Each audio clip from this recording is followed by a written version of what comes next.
के पास जो है कॉस्ट्यूम नहीं है, बाकी जो 2 मज़दूर खड़े हुए हैं इनके पास कोई कैप नहीं है। इस मज़दूर के पास कैप कैसे है? मैं खुद सरप्राइज हूँ कि वरना यहाँ कैप्स किसी के पास नहीं, किसी मज़दूर के पास कैप्स नहीं है, नहीं जॉगर्स हैं, नहीं इनकी जैकेट्स हैं। लोहे का काम हो रहा है तो लोहे के काम पे जो है इनको ISO स्टैंडर्ड के जो है वो कॉस्ट्यूम होने चाहिए इनके पास। ये तो बात है कराची के करीमाबाद के हवाले से।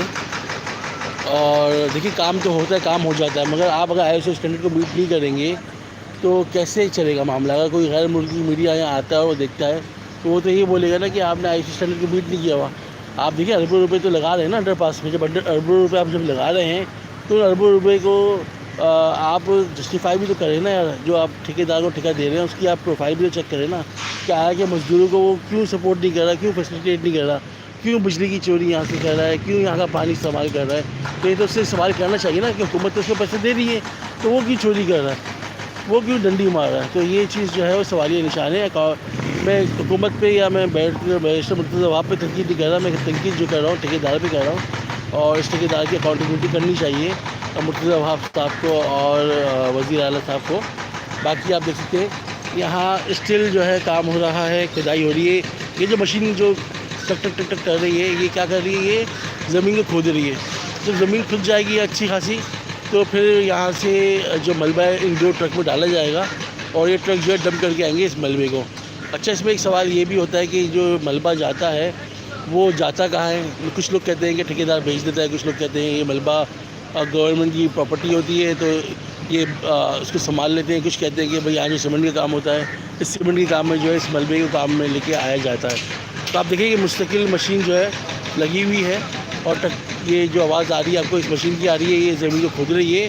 जितनी खुदाई यहाँ हुई हुई है इतनी गहरी खुदाई आगे जाएगी और ये जाएगी आगे फैसल बाज़ार तक। उसके बाद जो दूसरा मरहला है ब्रिज के नीचे वाला, वहाँ भी इसी तरह खुदाई जाएगी और तीसरा मरहला जो है वो ज़ियाउद्दीन अस्पताल के वहाँ निकलेगी। और यह जो सामने आप मियाँ दाद स्पोर्ट्स देख रहे हैं इसके सामने जो है जो कि नक्शे में भी आया है, जो कि मेरी नॉलेज में है कि यहाँ सामने जो है रोड डल जाएगा ऊपर और इसको सामने जाना होगा, वो इस रोड को होते हुए तो सामने चले जाएगा। अभी फ़िलहाल मामला ये है कि अभी रमज़ान की आमद है और जो दुकान वाले हैं वो बहुत ज़्यादा परेशान हैं क्योंकि उनके काम जो है बिल्कुल ठप हो चुके हैं अंडरपास की वजह से। तो दुकान वालों का कहना ये है कि हमें जो है कंपनसेट किया जाए और हमें जो है वो हमारे जो एरिया है उसको बिजली के बिलों से माफ़ किया जाए। और जो फतारे वाले हैं उनका कहना है कि हमें मंथली फीस से 25,000 या 30,000 रुपये महीना हुकूमत की तरफ से कुछ दिया जाए क्योंकि हमारे पास कस्टमर नहीं है। जो वॉकिंग कस्टमर था वो बिल्कुल ख़त्म हो गया है, ना होने के बराबर है। तो दुकान वाले फतारे वाले बहुत परेशान हैं।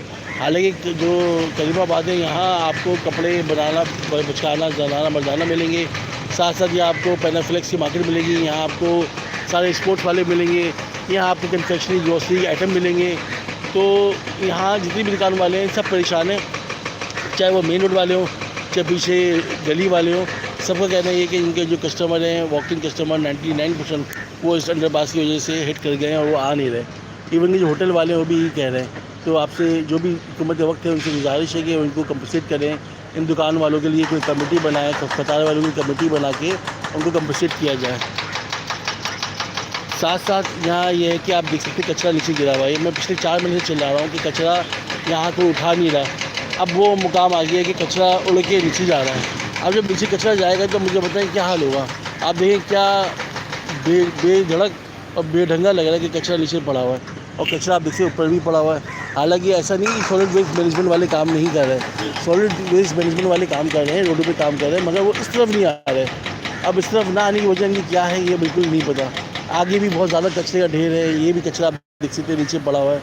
और अगर मैं आगे की बात करूँ काका भवानी कॉलोनी की तरफ तो वहाँ भी बहुत कचरा है। तो ये जो रास्ता आ रहा है ये आ रहा है काका भवानी और हुसैनाबाद पुलिस की तरफ से, जो कि जा रहा है फैसल बाज़ार और मीना बाज़ार की तरफ। और ये पहला मरहला है अंडरपास का और सबसे बड़ा मरहला यही है। दूसरा मरहला जो है ब्रिज के नीचे वाला है और तीसरा मरहला जो निकलेगा वो मूसा कॉलोनी ज़ियाउद्दीन की तरफ निकलेगा।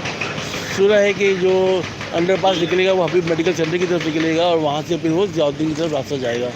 जिसको आना होगा नाज़िमाबाद से काका भवानी हुसैनाबाद पुलिस स्ट्रीट वो अंडरपास को लेगा और जिसको जाना होगा गुलशन से नाज़िमाबाद वो अंडरपास को लेगा। और जो आयशा मंजिल वाटर पम्प से आ रहा है, जो लैक्टाबाद से आ रहा है वो ऊपर से आएगा ऊपर वाली रोड से। और अगर कोई सामने से आ रहा है और करीमाबाद आने के लिए तो वो भी ऊपर से रास्ता लेगा। तो ये तो है अपडेट कराची करीमाबाद की। आप देख सकते हैं मजदूरों का हाल बेचारे